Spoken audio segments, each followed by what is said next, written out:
I wanted to remind you that we have a deadline coming up of March 15th. Now, this would be for any multi-member LLC, which just means a restaurant with multiple owners or a partnership, or S corporation, that the tax deadline for you guys is March 15th, which is fast approaching.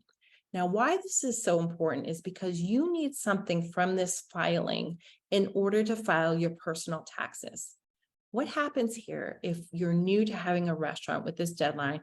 What you're going to do is you're going to file, and there's generally no taxes. Well, no federal taxes.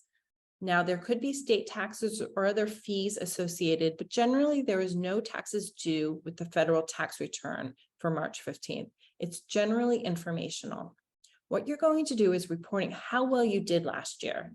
So right now we're in 2023. You are reporting how well you did in 2022. We're going to show the income, the expenses, profits, the distributions that were taken out of the restaurant.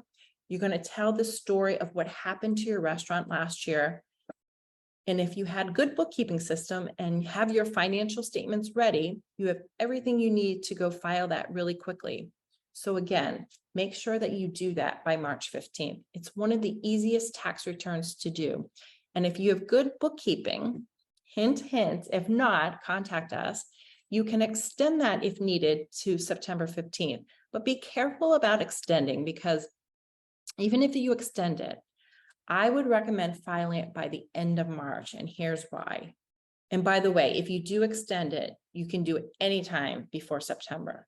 But if you wait that long, then you're also delaying filing yours or your partner's personal tax return, because you need a page from this tax return that's due March 15th in order to file your personal tax return.